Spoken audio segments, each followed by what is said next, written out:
Bienvenidos a Club de Prensa en NTN 24. Nos transmitimos desde Washington, a 3 cuadras solamente de la Casa Blanca.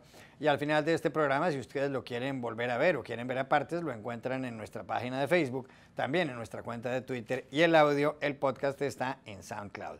Les doy la bienvenida hoy a los invitados a Club de Prensa en esta serie de programas que hacemos a finales de 2017, a comienzos de 2018. Y en primer término está con nosotros José López Zamorano, el corresponsal jefe de la Agencia Mexicana de Noticias Notimex. Bienvenido, Pepe, a esta mesa. Gracias. María Luisa Rosell, corresponsal de Radioprogramas del Perú, bienvenida también. Gracias, Juan Carlos. Y Enrique Gómez Batista, corresponsal de O Globo de Brasil, bienvenido a este programa. Muchas gracias. Hay varios escándalos a lo largo de los últimos años, de los últimos meses, en el año 2017, en términos generales, a lo largo del año. Y hay 3 que sobresalen sin ninguna duda. El primero tiene que ver con las denuncias que ha habido en Estados Unidos de la posible implicación de Rusia en el resultado electoral del 8 de noviembre de 2016, cuando Donald Trump le ganó las elecciones a Hillary Clinton. El segundo tiene que ver con el escándalo de Odebrecht, de la multinacional, constructora multinacional brasileña, con una red de sobornos pues, prácticamente sin precedentes. El tercero tiene que ver sin ninguna duda con las denuncias desatadas después de que fuera sindicado de acoso sexual a varias mujeres Harvey Weinstein, el productor de Hollywood. Yo les quería pedir a ustedes que empezáramos con lo que tiene que ver con la famosa trama rusa, es decir, la posible implicación de Moscú y del Kremlin en el resultado electoral en Estados Unidos. Algunos dicen que esto perjudicó a Hillary Clinton, la candidata demócrata, y desde entonces ha habido muchos desarrollos, tal vez el más grave de los cuales se refiere a que Michael Flynn, quien fuera consejero de Seguridad Nacional de Donald Trump por alrededor de un mes después de la posesión de Trump el 20 de enero de 2017, pues ha aceptado que le mintió al FBI, que no contó toda la verdad con respecto sobre todo a unas reuniones que él tenía con Sergei Kislyak, el embajador ruso en Washington. Pero ha habido más cosas. Paul Manafort, quien fuera uno de los gerentes de la campaña de Donald Trump, incluso ha estado vinculado al lavado de dinero. Jeff Sessions, el fiscal general de Estados Unidos, el secretario de Justicia, se ha tenido que declarar impedido para procesar a algunas personas sobre este asunto porque también se había reunido con el señor Kislyak y demás. ¿Cuál es su percepción, Pepe López Zamorano, usted que lleva tantos años aquí, de esta trama rusa? ¿Esto para dónde va? Bueno, bienvenido a la era Trump. Sí, la trama rusa se complica demasiado, ¿no? Especialmente en las últimas horas. Creo que hay evidencia que apunta en la dirección de lo que todo mundo sabe que es la gran incógnita. Hubo acciones por parte de la campaña presidencial de Donald Trump con Rusia que podrían ser, en algún momento dado, imputaciones por una parte o criminales de parte del Departamento de Justicia y del fiscal especial, o por la otra parte, razones suficientes para iniciar un juicio político del presidente. Como sabes, el estatuto de juicio político es muy amplio y cualquier delito grave que así lo consideren los legisladores puede ser motivo de esa imputación.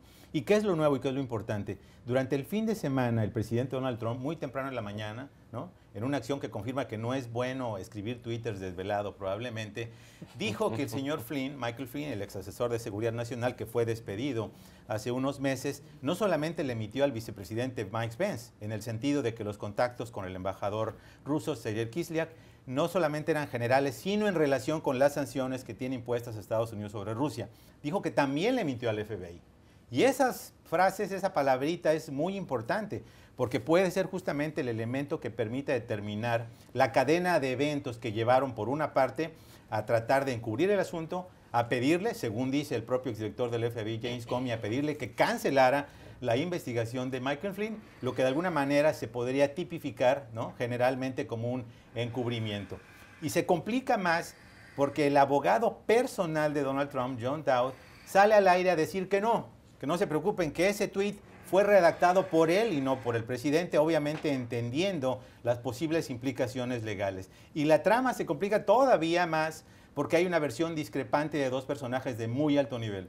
El abogado general de la Casa Blanca, que tiene un cargo oficial, que es Donald McGahn, que dijo que esa información sí efectivamente se la pasó al presidente porque se la comentó Sally Yates. Se reunieron en enero pasado en la Casa Blanca cuando ella se enteró de los contactos de Flynn con Rusia. El temor por el hecho de que el FBI sabía que él le mintió a Pence, es que fuera utilizado por los rusos como un elemento de negociación. Si tú no haces lo que nosotros te digamos, Michael Flynn, nosotros vamos a dar a conocer que efectivamente tú sí hablaste del tema de las sanciones con el señor Kislyak. Pero aquí se complica todavía más porque Sally Yates dice que nunca le dijo eso a Donald McConnell. Que ella le comentó en general las preocupaciones que tenían sobre Michael Flynn, pero que ella no le dijo ni el contenido de la investigación del FBI, ni si Michael Flynn era objeto de una investigación del FBI, y por lo tanto queda la gran pregunta al aire. ¿Quién le dijo al presidente o por qué el presidente comunicó en este Twitter que Michael Flynn le mintió al FBI, lo cual obviamente sabemos en este país es un delito grave? Las acciones, sería la pregunta siguiente, las acciones entonces que tomó el presidente en ese momento, ¿son para encubrir la mentira que le hizo Flynn al FBI o se le ocurrió al presidente? Obviamente esto ha acrecentado el interés de los senadores, especialmente demócratas, pero no solo demócratas, de que el asunto se desahogue a fondo en los dos comités que están investigando el tema, que es el Comité de Inteligencia de la Cámara Baja y el Comité del Senado. Así que si alguno esperaba que con el fin de año, especialmente en la Casa Blanca, se acabara el escándalo de Rusia, por el contrario, esto es echarle leña al fuego. Aquí estamos hablando del presidente de Estados Unidos, de Donald Trump, estamos hablando de la posibilidad de un juicio político, si por ejemplo se llegara a descubrir que hubo obstrucción de justicia, por eso se cayó Richard Nixon en 1974, pero desde luego tendría que haber una acusación de la Cámara ante el Senado y posteriormente una votación en el Senado, y ahí hay mayorías del Partido Republicano. ¿Puede llegar esto hasta allá? Bueno, primero hay que recordar que en el caso de Nixon, Nixon se salvó de ir a un juicio político. Lo que hubo es un forcejeo político para empujarlo a él a aceptar que tenía que renunciar porque no había otro camino. Nixon no quería un juicio político y lo que hicieron los republicanos del Congreso es que fueron y le dijeron: mire, señor presidente, las evidencias están en su contra, usted tiene que renunciar porque no queda otro camino si no se enfrenta a un juicio político que va a tener consecuencias mucho más complicadas para usted. Entonces Nixon se fue en un helicóptero y salió de la Casa Blanca sin el juicio político. En un escenario normal todos pensaríamos que hay suficiente evidencia para pensar que estamos cerca del inicio de un juicio político en el caso de Donald Trump. Pero este es un caso muy complejo porque el fiscal especial Robert Mueller tiene que probar que efectivamente hubo obstrucción de justicia. Y los escenarios para que se dé esa tipificación legal son muy complejos. Incluso cuando los juristas lo explican, dicen que ellos mismos no conocen ni pueden determinar con certidumbre si estamos tan cerca frente a todas estas evidencias que hay como para que se produzca un juicio político. Sin embargo, yo creo que con lo último que ha ocurrido, que describió muy bien José López Zamorano, y con la inclinación que tiene el presidente de ser tan impulsivo, tan imprevisible, él mismo podría terminar colocándose la espada de Damocles. Pero lo que tiene Robert Mueller ante sí es bastante complejo, determinar si hubo obstrucción de justicia por parte de algún miembro de la administración, del propio presidente, si es que tiene que enfrentar un juicio político. Y luego ver qué otros personajes del entorno del presidente, su hijo, su yerno, terminan siendo acusados constitucionalmente por haber participado de la trama rusa de conexiones con el círculo de Kremlin, con el mismo Putin.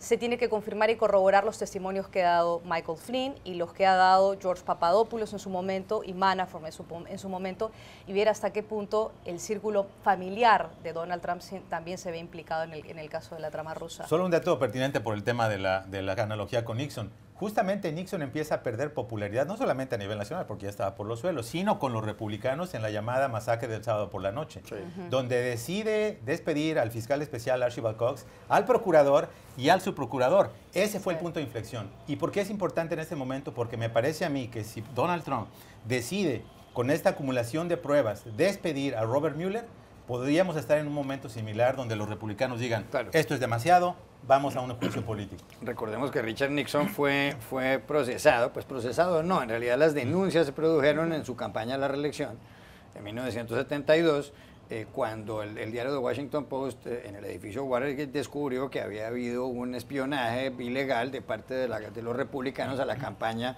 de la oposición demócrata. Empezó todo este proceso, repito, en las páginas del diario The Washington Post, y hubo un momento dado en que Nixon había pedido que no fueran reveladas unas grabaciones de la Casa Blanca, pero la Corte Suprema de Justicia dijo que sí las iba a revelar. Una vez él se dio cuenta, como decía María Luisa, de que lo iban a procesar, que iba a haber un impeachment, pues presentó renuncia en agosto del 74. Aquí solamente ha habido 2 impeachments en la historia. El primero de Andrew Johnson, que fue el presidente que sucedió a Abraham Lincoln cuando lo asesinaron en 1865, y todo porque él despidió a un ministro sin haber contado con la autorización del Congreso. Y el segundo presidente que fue objeto de un impeachment fue Bill Clinton por obstrucción a la justicia y por haber mentido bajo la gravedad de juramento, pero el Senado lo absolvió al igual que Andrew Johnson. Esto, en opinión de Enrique Gómez Batista, ¿hasta dónde puede llegar? Es muy difícil hablar eso por 2 motivos. Primero, porque todavía no tenemos la prueba fetal, no tenemos las grabaciones de Nixon, no tenemos el vestido azul de Mónica Lewinsky, o sea, falta una prueba más contundente y que concuerdo con María, no es tan sencillo en una investigación como si Trump sabía o no, porque mismo que se descubre que su entorno, su hijo, estén involucrados con la trama rusa, no es tan sencillo probar que Trump sabía, lo autorizaba, o sea, es una cosa muy, muy débil, pero sí que puede cada vez más fácil obtener pruebas de obstrucción de justicia, ¿no? Trump cada día que habla de eso, cuando estaba en principios de noviembre en Asia, he dicho nuevamente que crees que Rusia no interfirió en las elecciones, se crea pruebas contra sí, es una locura. No sé por qué habla tanto y toda vez que hablas empeora en este tema. Creo que para su Twitter tenía que tener el servicio que hay en Gmail, que no Twitter borracho con hígado nervioso, o sea, sabes que hay un servicio que puede hacer unas cuentas matemáticas para impedir eso, o sea. Así es. Entonces creo que es muy temprano decir hasta cuándo puede llegar. El facto es que no hay una prueba contundente con el vestido azul de Mónica Lewinsky y que todavía tiene la mayoría en el Congreso. Esto es muy clave en este momento. Creo que se podría pasar más fácil después de elecciones de noviembre, cuando probablemente puede perder una de las 2 casas para los demócratas, o entonces sea un escándalo tan grande que los republicanos empiecen a abandonarlo. Todavía es muy débil, no es tan fácil porque Trump sigue muy fuerte entre las bases más tradicionales de los republicanos, entonces no es tan sencillo para un republicano, además de no confiar o de no gustar de los estilos de Trump, decir públicamente eso, porque quería problemas con su electorado. Entonces, creo que en cuanto no se queda muy fuerte, una evidencia muy grande, eso no creo que va a avanzar, pero todo es imprevisible en este caso, ¿no? Sí, ahora yo solo una precisión, ¿no? Es decir, entiendo que es complicado probar el tema de obstrucción de la justicia porque tiene que haber el concepto de intencionalidad. No solamente que yo lo obstruí porque me puse enfrente, sino que tenía la intención de obstruir la justicia. Pero no hay que olvidar que estas investigaciones especiales son una caja de Pandora. Como ya le pasó a Manafort con el tema de lavado de dinero, todo lo que encuentre el fiscal especial es válido y puede no llegar efectivamente al caso de obstrucción de la justicia, pero puede implicar a muchos otros más en muchas cosas que están incluso desconectadas de la trama rusa. Incluso, por ejemplo, las cuestiones de la gestión de las empresas de Trump. Todavía esta es una cosa muy compleja en ese país porque él no ha hecho lo que los expertos en ética han dicho para separar totalmente su patrimonio, puso su hijo para controlar y ha bromeado con eso, que si los resultados se bajan, vaya a procesarlo. Hay casos de países extranjeros que ponen personas dentro de sus hoteles, o sea, para aproximar de Trump. Es un escándalo también que en ese momento de flaqueza del presidente todo puede crecer, ¿no? La cuenta de Twitter del presidente yo creo que es el mayor problema en este momento. Si el presidente no se restringe a utilizar su propia cuenta de Twitter, va a terminar él mismo haciéndose daño, como parece que al presidente le gusta hacerse. Ya regresamos a Club de Prensa. Volvemos a Club de Prensa en NTN 24 desde Washington en este programa especial sobre los 3 escándalos de 2017. Enrique, uno de los escándalos tiene que ver con una compañía brasileña, Odebrecht, multinacional constructora muy conocida. Y esto estalló el 21 de diciembre de 2016, cuando en Estados Unidos además se impuso una multa por parte del Departamento de Justicia, la más alta que ha impuesto ese despacho, por 3.500 millones de dólares, precisamente a Odebrecht. Y entonces empezó a conocerse absolutamente todo lo que había pasado. Le voy a tratar de resumir en una lista las denuncias que ha habido desde entonces. En Venezuela, la exfiscal Luisa Ortega Díaz, que luego fue a Colombia y que salió del país, dijo que el presidente Nicolás Maduro estaba enterado sobre la red de sobornos de Odebrecht para que le fueran adjudicadas obras públicas. Se ha dicho también que Diosdado Cabello, quien fuera presidente de la Asamblea Nacional, recibió 100 millones de dólares de sobornos de Odebrecht. En Colombia, la Fiscalía General de la Nación investigó financiación ilegal, de las campañas de Juan Manuel Santos, la campaña de la reelección del presidente de la República colombiano, que deja el poder el 7 de agosto, y también de quien fuera el candidato presidencial derrotado en la segunda vuelta, Oscar Iván Zuluaga, candidato del Centro Democrático del partido encabezado por Álvaro Uribe Vélez, expresidente. En el Perú hay denuncias y anotaciones de que el señor Odebrecht, Marcelo Odebrecht, le dio un dinero a Keiko Fujimori, candidata presidencial derrotada. Hay denuncias contra Alan García por el gasoducto sur, por las obras. Hay prisión preventiva para Ollanta Humala, expresidente, y para la esposa, Nadine Heredia, por haber supuestamente recibido 3 millones de dólares. Hay denuncias contra Alejandro Toledo, expresidente, por supuestamente haber recibido 20 millones de dólares y está aquí en Estados Unidos. En Ecuador hay denuncias contra Jorge Glass, quien fuera presidente. En Panamá hay denuncias contra Ricardo Martinelli, expresidente. En México, denuncias contra el exdirector de Pemex y hombre de la campaña presidencial de Enrique Peña Nieto, Emilio Lozoya Austin.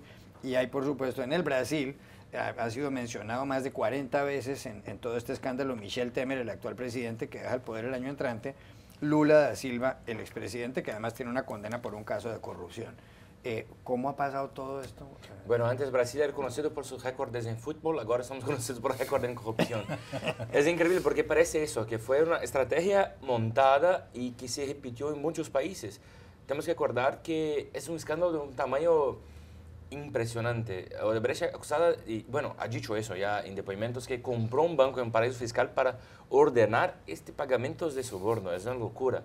Y en principios de enero de 2017, más de 70 ejecutivos de Odebrecht han hecho depoimentos para probar. O sea, mucha cosa para apurar. Eso muestra que este sistema de obras públicas, de relaciones público-privadas, no es una experiencia brasileña, pero se pasó por toda Latinoamérica, por toda la región. Y esto ha hecho muy daño. O sea, hemos visto que por dos cosas. Primero, porque es una influencia muy mala. Hemos visto esto en países que tienen problemas serísimos de desigualdad, de problemas de recursos para hacer obras. O sea, empeora todo. Y segundo, porque esto crea una imagen de que todo se puede. Hemos visto después otros escándalos casi tan grandes como de JBS, la empresa cárnica en Brasil, y eso da una sensación en Brasil que todo es corrupto, todo es malo, todo el sistema está perdido para la corrupción. Esto va a impactar mucho las elecciones de este año, creo, de 2018 en Brasil, pero no sabemos muy bien si los cambios, los avances que estamos teniendo en la política, en la justicia en Brasil, van a refletir en la política. Hemos visto, por ejemplo, un caso específico, el estado más inseguro de Brasil, que es Río de Janeiro. Todos los gobernadores electos desde 98 están en la cárcel. ¿Todos los gobernadores? Todos. Todos los presidentes de la asamblea que fueron elegidos desde 95 están en la cárcel. Es un ejemplo que muestra cómo está corrompido todo el sistema, y el gran debate es, ¿eso va a cambiar dentro de Brasil? Hemos visto en Latinoamérica diferentes formas que los países están enfrentando eso. En Perú, por ejemplo, me parece que está intentando hacer más frente, pasar a limpio todo. En México no sabemos muy bien, o sea, hemos visto como diferentes, bueno, Venezuela, nadie, por supuesto, cómo cada país está enfrentando eso. Y sería una oportunidad de toda la región crear una frente común para enfrentar eso. Hemos visto incluso que el encuentro de los jefes de Estado de OEA en Lima, en abril, el tema será corrupción. Sería una oportunidad de crear estándares o crear normas para intentar enfrentar este problema. ¿Cuál es? El presidente Michel Temer ha sido mencionado en todo este escándalo. Él reemplazó como vicepresidente a Dilma Rousseff, que dejó el poder por un maquillaje de las cuentas públicas, para decirlo de otro modo, y además ahí tenía que ver también, por otro lado, está el escándalo Petrobras en el Brasil. Pero ¿cuál es la situación legal, la situación jurídica de Lula da Silva, que en las encuestas está de primero para ganar las elecciones de octubre en el Brasil? Bueno, esto vamos a decir, todos dicen que hasta abril, máximo en junio, va a confirmar o no la condena, porque en Brasil hay una ley que impide que personas que tienen dos condenas de primera y de segunda instancia, pueden participar o no de elecciones. No pueden participar de elecciones. Entonces Lula ya está condenado en la primera instancia por un sitio de interior de San Pablo, y hay posibilidad que sea condenado hasta junio. Sí, eso cambia todo el escenario, porque Lula hoy tiene un liderazgo muy grande y ha dicho que todas esas acusaciones son una persecución política. O sea, contra él hay una acusación de un fallo de primera instancia. Sí, eso ya está condenado. Si se confirma en segunda instancia, se le complica la vida No podrá política. concoger. No puede ser candidato. No puede ser candidato. Esto cambia todo. Será muy fuerte porque él se pone en el papel de víctima de que está siendo perseguido políticamente, pero lo falta que hay pruebas, hay denuncias, hay acusaciones y poca gente condena la forma como la justicia está trabajando en Brasil. No es posible decir que hay una actuación política, la justicia está muy libre. Parte de todos esos escándalos fueron descubiertos por leyes creadas por el gobierno de Lula, creadas por el gobierno de Dilma. O sea, es muy difícil para él mantener ese discurso que es víctima de una persecución política si todo está dentro de la ley, dentro de la justicia. Pero eso cambia todo. Si Lula, por ejemplo, no va a intentar ser presidente, lo más beneficiado en primer momento será a Bolsonaro, el líder de extrema derecha de Brasil. El escenario se queda totalmente abierto. El Trump brasileño, como dicen algunos. Exactamente. Bueno. Un poquito peor, tal vez. Un poquito peor. Eso ya sería grave. María Luisa, ¿y en el Perú qué puede ocurrir? Porque repito, la lista es Alejandro Toledo, expresidente, Alan García, expresidente, Ollanta Humala, expresidente, Keiko Fujimori, la líder del Fujimorismo. Sí, bueno, primero que todo habría que decir que por qué ocurre esto, no solo en el Perú, sino en América Latina, con tantos países implicados en esta otra trama, que es la trama de Odebrecht. Y es porque en América Latina había y hay todavía un campo propicio para que se produzcan casos de corrupción. Los sistemas judiciales son muy débiles, hay mucho clientelismo, mucho favoritismo, no hay una regulación ni una legislación para financiación de campañas electorales. Nunca queda muy claro cómo se financian muchas campañas a través de lavado de dinero o de crimen organizado, etcétera, etcétera. Y en este caso, los sobornos de Odebrecht han jugado un papel muy importante porque era justo en una época de campaña electoral, en muchos casos donde Odebrecht entró a tallar como principal financista de varias campañas de varios expresidentes, por ejemplo, en el caso peruano. Respecto de qué va a pasar particularmente en el Perú, bueno, ya hay acciones de la justicia peruana, en colaboración con la justicia brasileña y con conocimiento de la justicia estadounidense, porque el Departamento de Justicia tiene un file con los nombres de todas las personas implicadas. Se dan los primeros pasos en el caso de... ¿De cuál de los expresidentes? Estoy tratando de Toledo, Alejandro Toledo, Toledo, que es acusado con 18 meses de prisión preventiva, está aquí en Estados Unidos y está básicamente refugiado en Estados Unidos al amparo de que tiene una tarjeta verde, un green card, y por eso no es extraditado de manera inmediata. El procedimiento de extraditación es muy largo, muy tedioso, y no se entiende por qué la justicia estadounidense no entrega de inmediato a Alejandro Toledo para que pague sus delitos, o por lo menos para que enfrente un juicio en el Perú. Él está acusado por haber recibido 20 millones de dólares, por un soborno de 20 millones de dólares de Odebrecht, y aparte tiene otra acusación por el caso de Covetta. Por intermedio de un amigo, aparentemente. Aparentemente. Y luego hay un segundo caso, que es el caso de Covetta, que también tiene otro proceso paralelo en la justicia peruana. Y en el caso de Ollanta Humala y Nadine Heredia, los dos tienen prisión preventiva, 18 meses, igual que Alejandro Toledo, están encarcelados. Y en el caso de ellos se les acusa de haber recibido 3 millones de dólares, como tú señalabas al inicio del segmento, también de Odebrecht. Pero además hay una acusación en contra, una investigación en contra de Nadine Heredia, la esposa de Ollanta Humala, por haber favorecido a la empresa Odebrecht para la iniciación de un proyecto que es el proyecto GPS, la continuación del proyecto GPS, que es uno de los megaproyectos, uno de los proyectos más importantes de construcción de un gasoducto en el sur del Perú. Además de eso, Keiko Fujimori también está siendo investigada por lavado de dinero y por haber recibido $500,000 de la empresa Odebrecht. El propio presidente ejecutivo, Marcelo Odebrecht, lo dijo ante la justicia brasileña y la justicia peruana hace unas semanas atrás. Y además de eso, Alan García, también expresidente del Perú, está siendo investigado por haber favorecido con la licitación de un proyecto a la compañía Odebrecht. Pero en todos los casos siempre hay un común denominador, son expresidentes o que reciben para sus campañas electorales dinero de esta multinacional o favorecen a esta multinacional con licitaciones, es decir, unos contratos de obra pública. De obras públicas, y eso es una cosa que no es solamente de un gobierno, incluso el actual gobierno de Pedro Pablo Kuczynski también enfrenta algunas acusaciones. El presidente Kuczynski ha tenido que salir enfrente a decir de que está abierto a las investigaciones, que si se quiere investigar su participación porque había algunas acusaciones de que algunos de los contratos que él había hecho estarían vinculados a la empresa Odebrecht. Él ha dicho que eso no es cierto, que él no ha sido ni consultor ni ha trabajado para la empresa Odebrecht de ninguna manera cuando era ministro o antes de que tuviera algún cargo público en el Perú.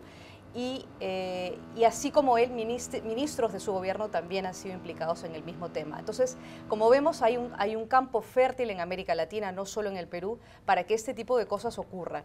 Ha sido porque el sistema judicial brasileño, que es muy distinto al de muchos países de la región, ha permitido que los fiscales de manera independiente abran este proceso de investigación, porque los fiscales son designados de otra manera, como lo explicó el fiscal Rodrigo Llaniota acá en Washington hace unos meses atrás.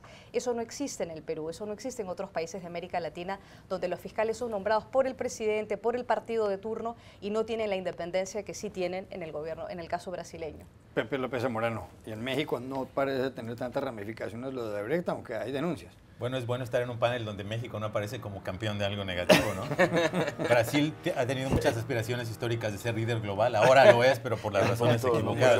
En México, el tentáculo de Odebrecht, hasta donde se sabe, básicamente hay una acusación por parte de 2 ejecutivos contra, lo mencionaste, Emilio Lozoya Austin, que fue el exdirector de Pemex, por $10 millones. El caso se está procesando en los tribunales. Él ha negado todas las imputaciones. Recientemente obtuvo un amparo judicial, lo cual le permite, digamos, mantener el proceso sin tener que estar en la cárcel. Creo, hasta donde se sabe, eso es lo más sobresaliente de lo que ha surgido. A mí lo que me llama la atención de todo este escándalo de Odebrecht es que es un reflejo y un microcosmos de todo lo bueno que está pasando en América Latina y de todo lo malo que sigue pasando en América Latina. Es decir, por una parte, lo que mencionaba María Luisa, el hecho de que todavía estos procesos de licitaciones sean el método preferido para un enriquecimiento inexplicable de los funcionarios. El hecho de que a un empresario le recibas dinero justamente para beneficiar obra pública, pero ni siquiera eso. Él les dio dinero a las campañas presidenciales en tu país, Colombia, le dio dinero tanto a la campaña del presidente Juan Manuel Santos como a la campaña de Oscar Iván Zuluaga, y está aceptado que hay investigación, sí. Que se cura de salud, se vacuna por si alguno de los dos gana, ¿no? Y eso obviamente habla muy mal de que todavía la percepción, no de las leyes, ahí discrepo un poco contigo, porque hay países que tienen muy buenas legislaciones, simplemente que no se cumplen. Colombia es una maravilla. Es decir, alguna vez le llevaron la Constitución colombiana, el borrador de Constitución colombiana a Víctor Hugo, el gran literato francés, y él dijo, esta es una constitución maravillosa, pero para un país de ángeles. Las leyes nuestras son perfectas, pero no las cumplen más bien poco. Y otra cosa que me parece muy raro, Pepe, es que lo que pasa en Brasil, los políticos de Brasil está pasando en otros países. Dicen que no fue para enriquecimiento personal, pero sí para campañas políticas, para un proyecto de político, pero en Brasil muestra que no es tan verdad eso. Cada vez más hay pruebas contundentes de que fueron para enriquecimiento personal. Y otra novedad en este caso, que ahora, fines de, bueno, por medios de, no está muy cierta la fecha, pero probablemente Marcelo Odebrecht, uno de los hombres más ricos del mundo, el dueño de la compañía, va a pasar o el Natal, o la Navidad, o el Año Nuevo en su casa. Va a salir del cárcel por la primera vez y va a pasar a la prisión domiciliar, que es mucho mejor para él, y esto cambia mucho las cosas, porque estaba con condenas para muchos y muchos años y consiguió reducir mucho el tiempo en el cárcel por las delaciones. Entonces, todo lo que ha contado tiene que ser verdad para mantener el beneficio, para no volver al cárcel. Entonces, empieza una nueva pelea para que probar todo lo que ha dicho es verdad. O sea, eso puede complicar más los políticos, no solamente en Brasil. Pero mi tema es que la impunidad es lo que está haciendo que estas cosas todavía ocurran. Pero aún así, sería impensable que estuviéramos hablando de este tema hace 20 años. O sea, esto habla cómo ha evolucionado la sociedad latinoamericana, los sistemas de justicia criminal. Ha sido un proceso tortuguismo, ¿no? Lento. Nadie quisiera ese proceso, quisiera todo el mundo que fuera mucho más transparente, abierto y veloz, pero eso sería inexplicable, lo que también vimos en Guatemala, en otros países de la región, donde típicamente las judicaturas eran el sello de lo que quería hacer el presidente en turno. Eso se acabó. Es verdad, como dice Enrique, que cada país lo está procesando de una manera y en cada país está viendo ritmos, intensidades, prioridades diferentes, pero la realidad es que el tema del combate a la corrupción es un tema que llegó para quedarse, es un tema que preocupa a los electores y no me sorprendería que empiece a ser, ahora sí, como ya lo está haciendo en países como México, por ejemplo, un tema importante de campañas en el próximo año electoral. Ya regresamos a Club de Prensa. Volvemos a Club de Prensa en NTN 24 desde Washington en este programa especial sobre los 3 escándalos del año. La trama rusa en Estados Unidos, el caso Odebrecht y el tercero, María Luisa Rosell, tiene que ver con las grandes denuncias de acoso sexual que ha habido en las últimas semanas, especialmente en Estados Unidos, hay que decir que casi todo en Estados Unidos. ¿Cómo empezó esto? El 5 de octubre de 2017, en el periódico The New York Times, hubo un reportaje acerca de Harvey Weinstein, un productor afamadísimo de Hollywood, un hombre que había estado detrás de películas como Pulp Fiction o como Shakespeare in Love o Shakespeare enamorado. Aparecieron algunas actrices, pocas, en un comienzo diciendo que él las había acosado sexualmente. Ahí hablaron Ashley Judd y también Rose McGowan. Algunas incluso dijeron que habían sido violadas por el señor Weinstein. Bueno, al final de cuentas, en pocas horas, en pocos días, más de 80 mujeres denunciaron a Harvey Weinstein, entre ellas Gwyneth Paltrow, Angelina Jolie, incluso otras. Recientemente Uma Thurman dijo que ella va a contar próximamente qué fue lo que le hizo el señor Weinstein. Desde ahí para acá ha pasado de todo. Tal vez una de las últimas denuncias fue contra James Levine. James Levine tiene 74 años, es el director musical, el director de orquesta nada menos que de la Metropolitan Opera, que es la organización musical más grande y más importante de Estados Unidos, en Nueva York. El señor James Levine incluso acosó sexualmente, abusó sexualmente de un menor de edad. Hay denuncias de 3 hombres contra el señor Levine. Pero le doy más nombres. Mire, en el periodismo, Leon Wieseltier, un hombre de la revista New Republic, Matt Lauer, el presentador del Today Show, programa en las mañanas en la televisión estadounidense, Charlie Rose, famosísimo entrevistador, más de 70 años, y además fue despedido no solamente de Bloomberg Televisión, sino de PBS, que es la cadena pública de televisión, por su programa de entrevistas, y también de la CBS. Mark Halperin, asesor político, analista político de la ABC, y así ha habido otros más. En el mundo de la política está Al Franken, el senador demócrata, pero ha habido varios políticos republicanos en las mismas. En el mundo de Hollywood, aparte del señor... dentro de los periodistas está Geraldo Rivera de Fox News, pero esto se ha llevado por delante incluso antes de las denuncias a personas como Bill O'Reilly, que tenía el programa de mayor sintonía en Fox News, a Roger Ailes, el presidente de Fox News, y llevamos desde hace ya varios meses y años conociendo las denuncias contra Bill Cosby. Y con esto termino, para no extenderme, pero ahí están Dustin Hoffman, leyenda de Hollywood, Kevin Spacey de House of Cards, Oliver Stone tiene denuncias en contra. Hay más denuncias contra Roman Polanski, hay denuncias contra Ben Affleck. Y entre los políticos, que eso es un poco extraño, hay denuncias contra George Bush padre, de algunas mujeres que dicen que él les solía agarrar al trasero.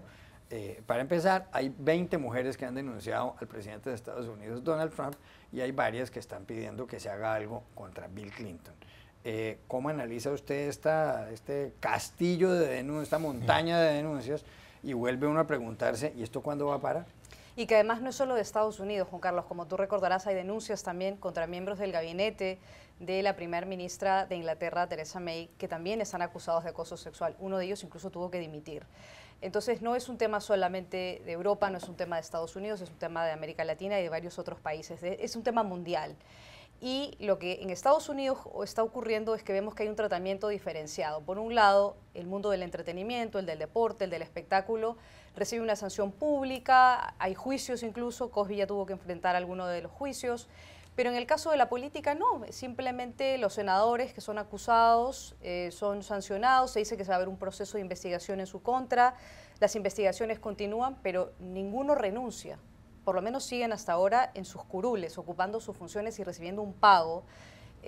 Como Al Franken. Así es. Entonces, es un poco lamentable que en el caso de la política, y eso ocurre en otras partes del mundo, el tratamiento sea desigual. Para ellos hay como un tratamiento mucho más blando y para los otros casos no.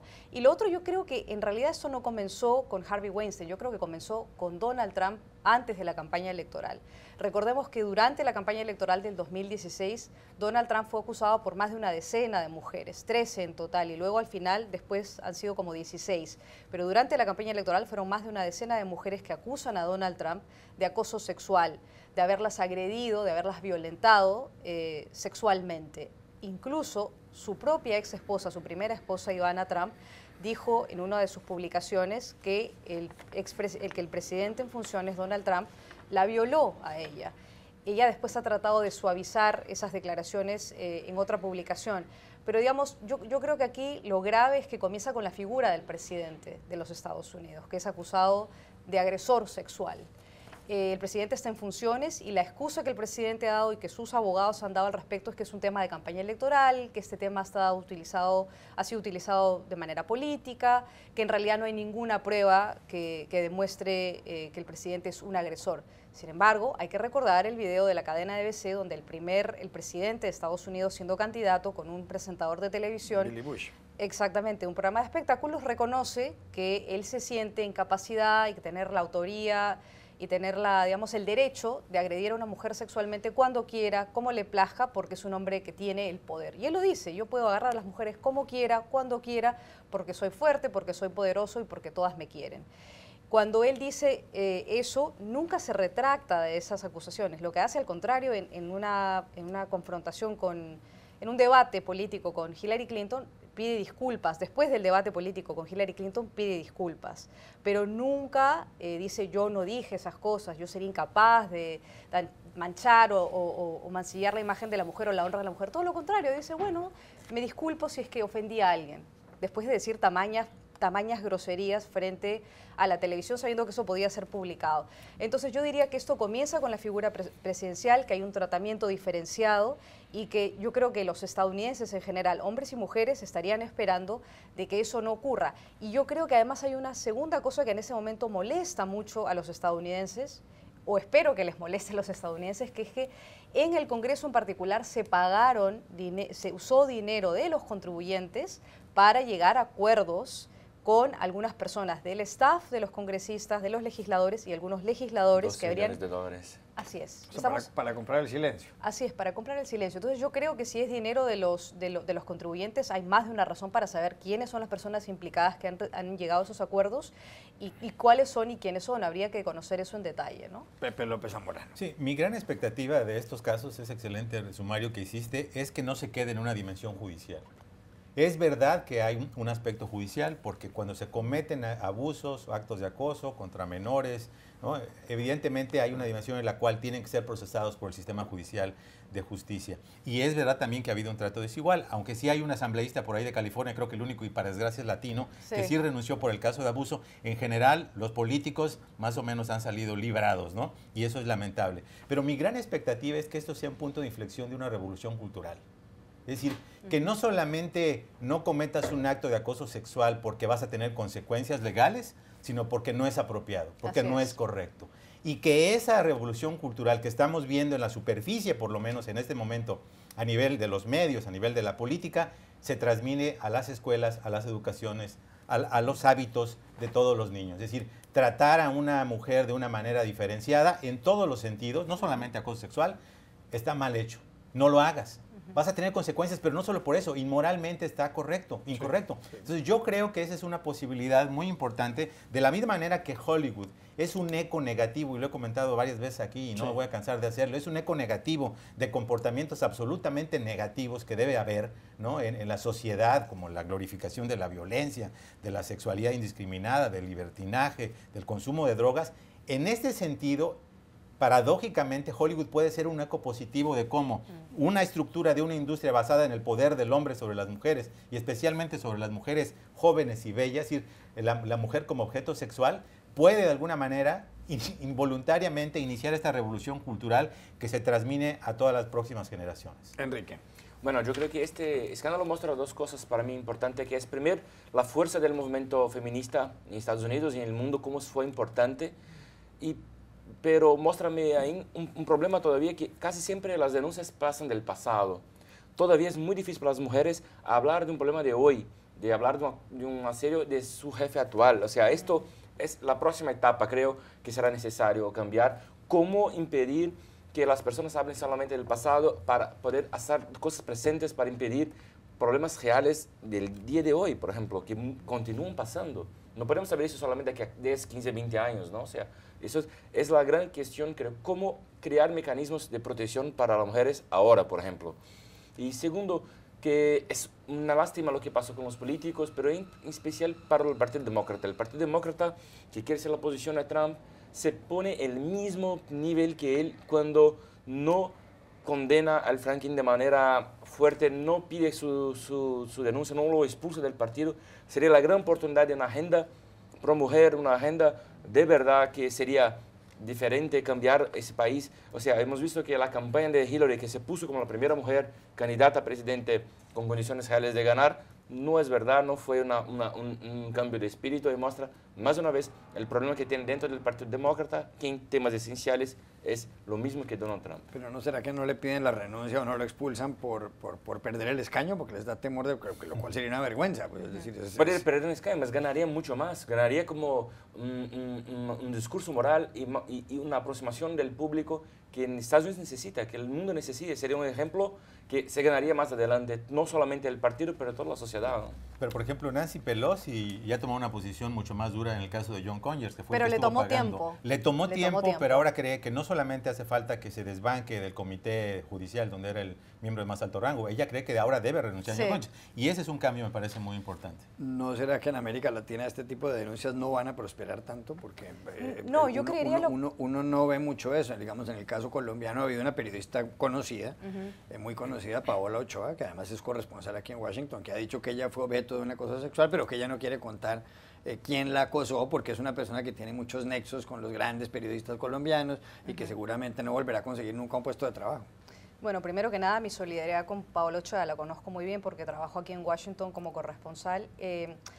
Yo creo que los casos como el de ella y como de muchas personas en América Latina continúan, pero creo que hay ahora un espacio para que las mujeres en América Latina denuncien con mucha mayor fuerza. En el Perú hay un movimiento muy fuerte ahora que se replica en otras partes de América Latina que se llama Ni Una Menos, que es justamente eso, una campaña para poder salir adelante y denunciar casos de acoso sexual.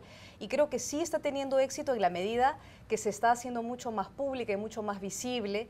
Se están haciendo más visibles estas denuncias. Creo que las legislaciones son un poco lentas en América Latina y creo que además en América Latina existe un factor muy deplorable, que es que los sistemas judiciales le someten a la mujer a una serie de humillaciones y vejaciones para que prueben que ha sido efectivamente objeto de una agresión sexual.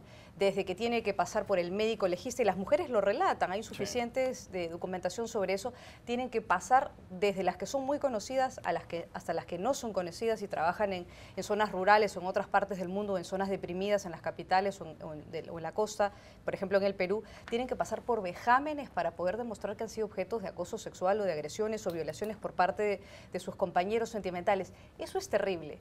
La propia policía duda de la versión de la mujer. Creo que cuando cambie eso va a cambiar un poco la suerte de estos casos que son presentados de manera diaria en América Latina. Incluso se generó un movimiento mundial que se llama Me Too, es decir, yo también en inglés y con la etiqueta de yo también en América Latina.